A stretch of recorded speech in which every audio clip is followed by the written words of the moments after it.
حضرات، یہ رمضان ویسے بھی ہمارے سر پہ اس وقت اللہ تعالیٰ اس نعمت سے میں نوازے. دنیا میں سب سے خوبصورت گفٹ نماز کے بعد اگر بندے کے لیے کوئی ہے محبت پہ مبنی تو وہ روزہ ہے. وہ روزہ ہے. انسان کا جو بی پی ہے نا، بلڈ پریشر، اس کو نارمل رکھنے کے لیے اللہ تعالیٰ نے رسول اللہ صلی اللہ علیہ وسلم کو ایک سنت دی، اور وہ سنت یہ تھی کہ آپ سوموار والے دن طلوع فجر سے لے کے غروب آفتاب تلک آپ نے کھانا پینا کچھ نہیں. آپ نے کھانا پینا کچھ نہیں. اتنی دیر میں جو بھوک ہے اور پیاس ہے، اس کے پیچھے فلسفہ کیا ہے، حکمت کیا ہے، میں آ رہا ہوں. پھر کہا کہ آپ منگل اور بدھ کو کھائیں، جمعرات والے دن پھر آپ نے طلوع فجر سے لے کے غروب آفتاب تک نہیں کھانا پینا. اس کا نام رکھا سوم. سوم. پھر فرمایا کہ جتنی 3 راتیں جن میں چاند پورا ہوتا ہے، میرے بھائیو یہ چاند جب پورا ہوتا ہے نا، چاند کا تعلق اللہ نے رکھا ہے مائع چیزوں کو چلانے میں. کائنات میں جتنی چیزیں چل رہی ہیں مائع چیزیں، ان کا تعلق چاند سے ہے. سمندروں کے مد و جزر لہریں اور بحریں. اگر یہ چاند اللہ پورے 30 دن پورا کر دیتے، پوری دنیا میں سونامی ہوتا، سمندر اچھل پڑتے، رگیں پھٹ جاتی، خون باہر آ جاتا، انسان جو ہے کہیں کا رہتا نہیں. یہ چاند سے اس کا تعلق ہے. اور اگر اللہ سورج کو ایک جگہ رکھتے، رب المشارق، مختلف جگہ پہ سورج کو لے کے جاتے ہیں، ایک جگہ پہ ہوتا تو جتنی دنیا کے گلیشیر ہیں پھٹتے، پگھلتے، اور دنیا پانی پانی ہو جاتی، کوئی زندہ وجود نہ ہوتا.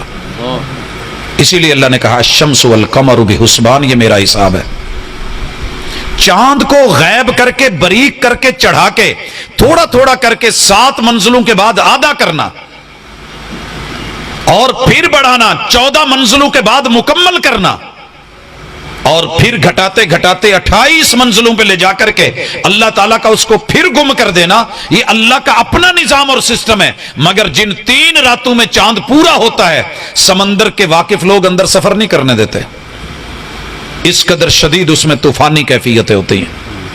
اور رسول اللہ صلی اللہ علیہ وسلم کو اللہ نے حکم دیا، محبوب ان روشن راتوں کے دن کے روزے رکھتے تھے تاکہ بلڈ پریشر بھی نارمل رہے، وجود بھی فٹ رہے.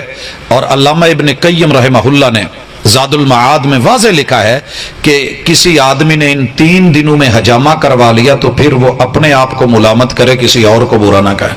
کیونکہ فشار دم، بی پی، دیگر معاملات، یہ جتنی عبادتیں ہیں رب نے اپنے خلیفے کے لیے رکھی ہیں، یہ اللہ کی طرف سے گفٹ ہیں.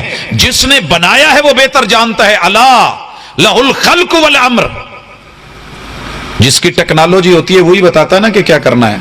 آپ نے پنکھا کیسے چلانا ہے، آپ نے ساؤنڈ سسٹم کیسے چلانا ہے، گاڑی کیسے چلانی ہے.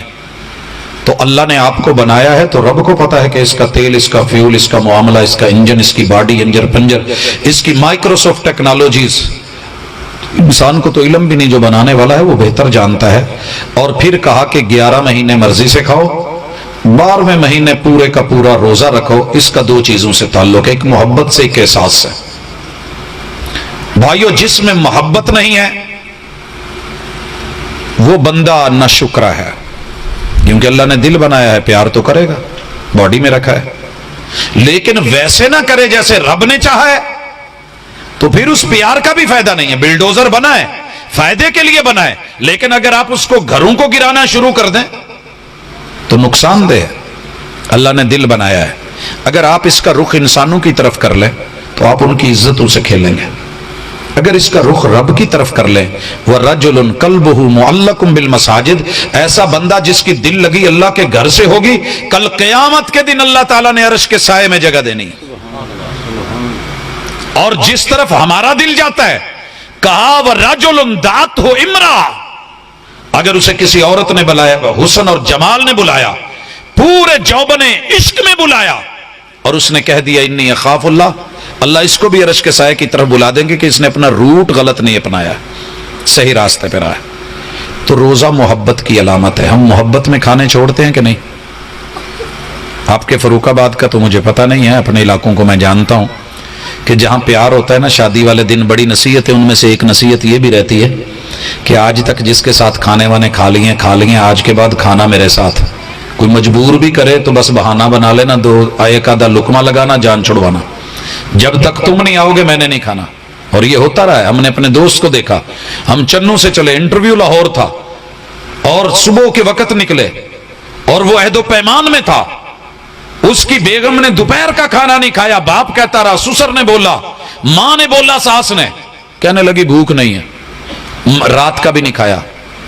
1:30 بجے وہ پہنچا، پچھلی رات کا کہیں کھانا کھایا ہوا تھا، سارا دن بھی گزار دیا، اگلی رات 1:30 بجے پہنچا، پھر کھانا لگا کے 2 بجے ہم لوگوں نے کھایا، تو اتنے گھنٹے بھوکی پیاسی رہ کے وہ لڑکی مر تو نہیں گئی۔ والذین آمنوا اشد حبا للہ، جن کی محبت اللہ کے ساتھ ہوتی ہے وہ زیادہ شدید ترین ہوتی ہے۔ مجھے بزرگوں سے کوئی شکوہ نہیں، ہمارے بزرگوں کو آج بھی کہہ لینا بیماری ہے روزہ نہیں پوت میں رکھنا، پتہ نہیں بچنا کہ نہیں بچنا، یہ پرابلم آئی ہے تو جوانوں میں آئی ہے، جو ساری رات رہتے ہیں اپنی مصروفیات میں اور بیکار کی مصروفیات میں، اور جب روزہ رکھنے کا ٹائم آتا ہے سو گئے، سارا دن سو کر کے گزار دیا، اور اگر کہہ دیں کہ جناب روزہ رکھ لیں، میری ینی ہمت نہیں پہندی۔ جوانوں، جوانی سے بڑھ کر کے دنیا میں بہار کوئی نہیں ہے۔ اگر ایک لڑکی کے لیے لڑکا اور ایک لڑکے کے لیے ایک لڑکی اتنے گھنٹے بھوکی پیاسی رہ کے محبت کی علامت بن سکتی ہے، تو اللہ نے تو ایمان والا کہہ کے آواز دی ہے، یا ایھا الذین آمنوا کتب علیکم الصیام، یہ جو روزے ہیں نا یہ ایمان ہے، یہ اسلام ہے۔ اگر آپ کی زندگی میں یہ روزہ نہیں تو سمجھ لیجئے یہ در بند ہے آپ پہ، اور باب الریان بند ہے، جنت کا در بند ہے۔ اللہ کے لیے اس کو سوچئے گا، یہی اسلام ہے۔